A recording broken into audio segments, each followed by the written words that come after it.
तो चलिए छात्रों, आपके यहाँ पे डिमांड पर क्लास आपका 10th का मेरे फ्री फायर लवर्स अर्धवार्षिक परीक्षा का यहाँ पे देखिए पूरा आपका 101% आपका रियल क्वेश्चन पेपर आपका लेके आ चुका हूँ। और ये क्वेश्चन पेपर यदि आपने कर लिया तो कल के आप हिंदी के पेपर में यहाँ पे बिल्कुल आप यहाँ पे गर्दा मचा दोगे। तो आपको फटाफट पूरा पेपर दिखाएंगे, पूरा पेपर मेरे पास यहाँ पे है और साथ में इसका देखिए प्रॉपर आपको आंसर भी आपको दिखाएंगे। आप डाउट मत करिए, पूरा आपको लिखित आंसर मिलेगा जिससे आप यहाँ पे पूरे 23 के 23 क्वेश्चन आप कर सके और आप यहाँ पे टॉपर बन सके। पूरे 23 क्वेश्चन हैं और इनके मैं आंसर आज की वीडियो में बताने वाला हूं। चलिए इस वीडियो को आप यदि कर लेंगे तो टॉप करोगे। आपको फटाफट देखना है, आपको एक भी क्वेश्चन नहीं छोड़ना है, ठीक है। मेरे पास यहाँ पे देखिए 2 सेट है और आपका 2 जिले का आपका रियल क्वेश्चन पेपर है। और यदि आपने 2 सेट कर लिया तो आपको कोई यहाँ पे एक भी क्वेश्चन आपके यानी 75 में 75 नंबर लेके आओगे। चलिए फटाफट पूरा पेपर दिखाते हैं और साथ में इनके पूरा 1 से लेकर आपका 23 तक का सोल्यूशन दिखाते हैं। आप यहाँ पे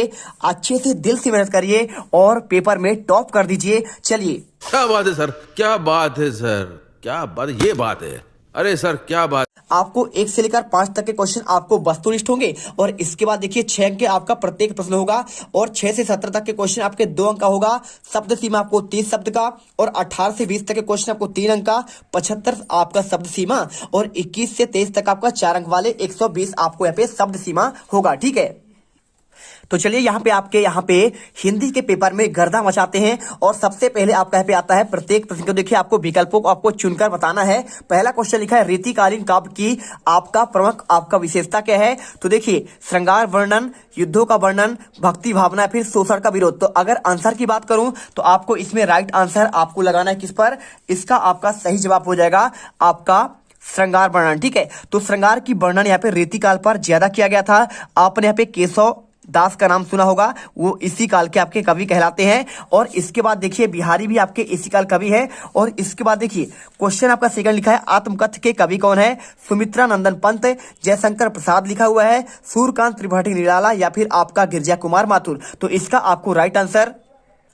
तो चलिए आपको इसके आंसर आपको यहाँ पे लगाना है। देखिए आपको सिंपल तरीके से ये आपका यहाँ पे जयशंकर प्रसाद की आपका एक रचना है, तो आप इसमें ऑप्शन आंसर कर दीजिए। क्वेश्चन देखिए तीसरा, हिंदी का सर्वाधिक लोकप्रिय महाकाव्य कौन सा है। रामचंद्र का, साकेत, कामायनी या फिर आपका रामचरितमानस। तो आप यहाँ पे आंसर देखिए, हिंदी का आपका जो सबसे आपका लोकप्रिय कवि है ना, वो आपका यहाँ पे कौन सा है, देख लीजिए। इसका आंसर रामचरित आपका मानस आंसर हो जाएगा। इसके बाद नेताजी की मूर्ति पर चश्मा पर कौन लगाता है। तो आपको कैप्टन चश्मे वाला, पान वाला, हालदार साहब या फिर आपका चौराहे का व्यापारी, ठीक है। तो आपको यहाँ पे आंसर की बात करें तो आपको यहाँ पे देखिए आंसर आपको यहाँ पे कैप्टन चश्मे वाला, ठीक है। हालदार को यहाँ पे समझ आया था कि कैप्टन चश्मे वाला जो है नेताजी की मूर्ति पर यहाँ पे क्या किया था, उसने यहाँ पे चश्मा लगा दिया था। क्योंकि देखिए यहाँ पे जो आपका यहाँ पे एक चौराहा था, चौराहे पर उनकी मूर्ति लगा हुआ था, तो उसको अच्छा नहीं लगता था, ऐसा लगता जैसे उनकी बेइज्जती हो रही हो, इसलिए यहाँ पे आपका चश्मा लगा दिया करता। दूध का दूध, पानी का पानी का आपका अर्थ क्या होगा। अगर मैं इसके आंसर की बात करूं तो आप यहाँ पे आंसर देखिए, यहाँ पे आपको ऑप्शन दिया गया है। पहला ऑप्शन लिखा है स्वस्थ होना, भला करना, सही न्याय या फिर बंटवारा करना। तो अगर मैं बात करूं दूध का दूध, पानी का पानी, वो आपका होगा सही, आपका न्याय होता है। और इसके बाद सना सना, हाथ जोड़ी, रचना आपका किसका है, मन्नू भंडारी की, कमलेश्वर की या फिर आपका शिव प्रसाद मिश्र की, ठीक है। तो देखिए अगर मैं आंसर की बात करूं तो आपको ऑप्शन देखिए यहाँ पे आपका रिपीट है आपका। इसमें ऑप्शन अगर बात करूं तो सही आंसर इसमें आपका यहाँ पे मधु कांकरिया होगा, ठीक है। तो आप यहाँ पे सुधार लीजिएगा, मधु कांकरिया आपका इसमें राइट आंसर होगा। आप इसे यहाँ पे सुधार कर लिखेंगे। और इसके बाद रिक्त स्थान की पूर्ति की बात कर रहा है तो यहाँ पे लिखा है आधुनिक काल का प्रारंभ आपका किस सन से होता है। तो इसका आंसर आपको यहाँ पे लिख देना है। तो आप यहाँ पे आंसर जो है आप इसमें से 1900 कर दीजिएगा, ठीक है। तो आप यहाँ पे यदि आप कर देते हैं 1900 संवत, आप लिख दीजिए संवत 1900 संवत, बस आपको यहाँ पे इतना आंसर कर देना है। और इसके बाद देखिए करुण रस का स्थायी भाव क्या होता है। तो आप जानते हैं करुण का आपका यहाँ पे क्या होता है, करुण का आपका यहाँ पे शोक होता है। तो आप यहाँ पे शोक लिख दीजिए। इसके बाद देखिए क्वेश्चन डैश डैश अलंकार में अप्रस्तुत कथन के द्वारा प्रस्तुत का आपका बोध होता है।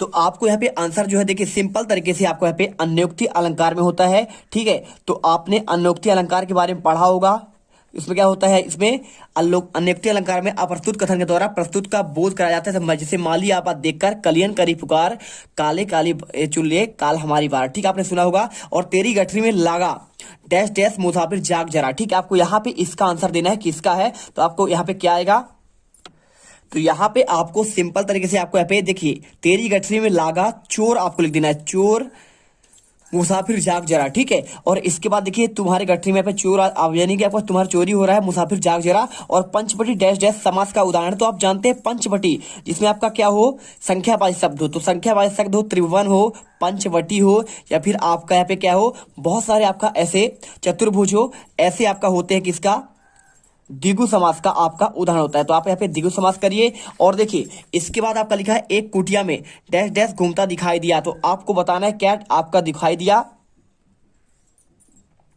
तो इसको आपको आंसर यहाँ पे आपको चक्र करना है, ठीक है। तो आप यहाँ पे चक्र आंसर कर दीजिएगा। इसके बाद देखिए सही जोड़ी आपको मिलान करना है। प्रतिवादी आपके कवि कौन है, तो अगर मैं आंसर बात करूं प्रतिवादी का, तो प्रतिवादी कवि आपका यहाँ पे कहलाएगा कौन सा, तो इसका आंसर आप यहाँ पे सिंपल तरीके से आप मिला लीजिए यहाँ पे नागार्जुन पर। और इसके बाद देखिए यहाँ पे लिखा है 24 मात्राओं को छंद कहलाता है, तो 24 मात्रा का छंद आपका 13 और 11 पर यति होता है, वहां पे आपका दुआ छंद होता है। और कई अंकों वाला रचना कहलाता है क्या, जिसमें कई आपके अंक होते हैं उसे कहते हैं नाटक, और एक अंक वाला आपका एकांकी होता है। और यतीन्द्र मिश्रा कौन है, तो यतीन्द्र मिश्रा आपका जो है देखिए सिंपल तरीके से आपको यहाँ पे देखिए, अगर मैं बताऊं उल्लू बनाना, तो उल्लू बनाना का पहले आप इसे कर लीजिए, बनता है आपसे मूर्ख बनाना होता है। और भारत का स्विट्जरलैंड किसे कहते हैं, तो आपको यहाँ पे देखिए, यहाँ पे आपको सिंपल तरीके से आपको कर देना है। यहाँ पे ऑप्शन आपका कटाव लिखा हुआ है, लेकिन आपका इसका आंसर की बात करें तो आपका यहाँ पे जम्मू कश्मीर होना चाहिए, तो आपको आंसर यहाँ पे आपको जम्मू कश्मीर करना है। और यतीन्द्र मिश्रा कौन है, तो नौबत खाने में इबादत, आपको यहाँ पे सिंपल तरीके से आपको आंसर यहाँ पे कर देना। चलिए इसके बाद लिखा निम्नलिखित प्रश्नों के आपको एक या शब्द या एक वाक्य में उत्तर लिखना है। उत्साह कविता के कवि का क्या आशय है, तो अगर मैं इसके आंसर की बात करूं तो देखिए आपको यहाँ पे जो है कवि कविता का आशय नहीं पूछा है, आपको यहाँ पूछा कवि का नाम, तो कवि का नाम आप अगर बात करूं मैं तो सूर्यकांत आपको त्रिपाठी निराला आपको यहाँ पे आंसर कर देना है। देख लीजिए सूर्यकांत त्रिपाठी निराला, आप सिंपल तरीके से आंसर यहाँ पे लिख लीजिए। और इसके बाद देखिए ये करने के बाद आपको सिंपल तरीके लिखा, काव्य की शोभा बढ़ाने वाले तत्व को क्या कहते हैं, तो आप जानते हैं यहाँ पे आपका अलंकार कहलाता है। क्या कहलाता है, आपका अलंकार। काव्य की शोभा बढ़ाने वाले तत्व को आप यहाँ पे अलंकार कहते हैं। और मानव संस्कृति किस प्रकार की है, तो आपको बताना है कैसा आपका यहाँ पे मानव संस्कृति है। यहाँ पे आपको लिख देना है अविभाज्य, ठीक है, यानी आपका विभाज्य नहीं है तो अविभाज्य आपको यहाँ पे आंसर कर देना है। इसके बाद देखिए क्रिया की विशेषता का बोध कराने वाले शब्द को क्या कहलाते हैं, जो आपका क्रिया का विशेषता बतलाए उसे कहते हैं क्या, क्रिया विशेषण, ठीक है। तो आप यहाँ पे आंसर कर दीजिएगा क्रिया, आपका यहाँ पे विशेषण हो जाएगा। चलिए आप यहाँ पे आंसर इसका लिख लीजिए। और इसके बाद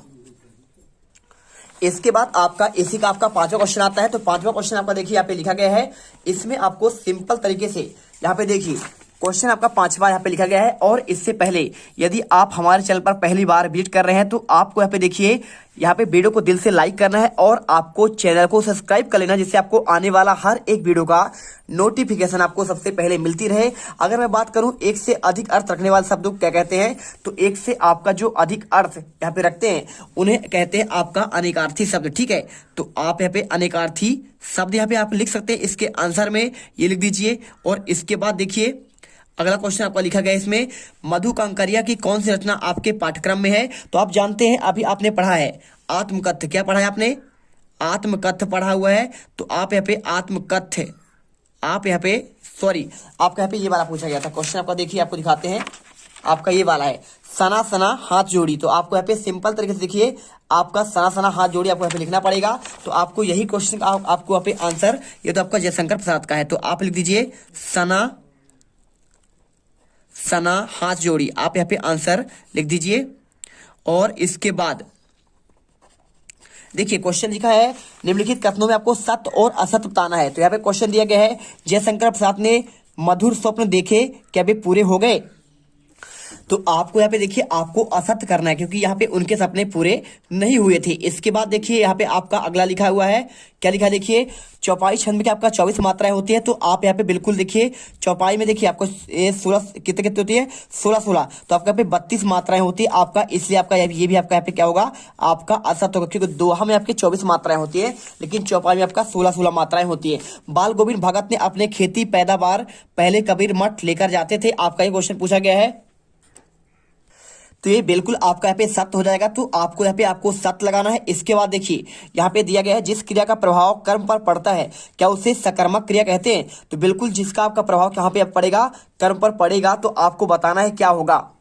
तो ये आपका यहाँ पे सिंपल तरीके से आपका ये भी आपका सत्य हो जाएगा। ठीक है, चलिए इसके बाद देखिए यहाँ पे सारे देश में आस्थाएं और अंधविश्वास एक से नहीं है। तो बिल्कुल आपका ये सत्य होगा क्योंकि देखिए अलग अलग देश में आपके अलग अलग मान्यताएं होती हैं, अलग अलग वहां पे ईश्वर माने जाते हैं। मैं क्यों लिखता हूं, क्या आपका ये आगे की रचना है? तो ये आपका बिल्कुल आपका राइट हो जाएगा। आप इसमें जो है सत्य कर दीजिए। और इसके बाद देखिए यहाँ पे क्वेश्चन आपका छठा आता है, रीतिकाल को श्रृंगार काल क्यों दिया आपका नाम दिया गया है। तो अगर मैं इसके आंसर की बात करूं, चलिए आपको यहाँ पे इसका आंसर दिखाते हैं। तो देखिए आपको अगर इसका आंसर की बात की जाए तो आपका रीतिकाल को श्रृंगार काल क्यों नाम दिया गया। तो आंसर करिए, रीतिकालीन काव्य में श्रृंगार रस का अधिक वर्णन हुआ है, इसलिए कुछ लोग इस काल को यहाँ पे क्या कहते हैं, श्रृंगार काल कहते हैं। बस आप इसे अच्छे से याद कर लीजिए। और इसके बाद देखिए यहाँ पे क्वेश्चन दिया गया है, रीतिकाल का समय कब से कब तक माना गया है। तो अगर इसके आंसर की बात करें तो आपको यहाँ पे देखिए रीतिकाल का समय 1643 से लेकर 1843 ईस्वी तक। तदनुसार संवत की बात करें 1700 संवत से लेकर आपका 1900 संवत होता है। आप इसका माना गया। देखिए जैसा कि आपके पास यहाँ पे एक क्वेश्चन आया हुआ है, तो एक क्वेश्चन क्या आया हुआ है यहाँ पे क्वेश्चन देख सकते हैं, आधुनिक काल का प्रारंभ कब से कब तक माना गया है। तो मैंने आपको इसमें आंसर बताया 1900 संवत बताया। लेकिन अगर देखिए ये लिखा है ना, अगर सन में होगा तो सन आपका 1843 तक चलेगा। और 1843 आपको इसे देखिए ईस्वी की बात करें तो आपका 1843 ईस्वी होगा। और अगर संवत की बात करें तो 1900 आपका संवत इसे कह सकते हैं। ठीक है, तो मैंने 1900 संवत लिखा है और 1843 आपका यहाँ पे हो जाएगा, क्या हो जाएगा यहाँ पे आपका ईस्वी। जैसे 1643 आपका ईस्वी है, सन है, सन यानी आपका ईस्वी, और इसे संवत कहेंगे आपका 1700। तो आपको सिंपल तरीके से यहाँ पे समझ कर चलना है। और इसके बाद देखिए एक कुटिया में क्या होता है, तो आपको यहाँ पे धर्मचक्र आपका घूमता दिखाई दिया, चक्र मैंने बताया था, तो आप यहाँ पे धर्मचक्र कर दीजिएगा, सुधार लीजिएगा। चलिए इसके बाद क्वेश्चन आपका यहाँ पे हो गया इसका आंसर।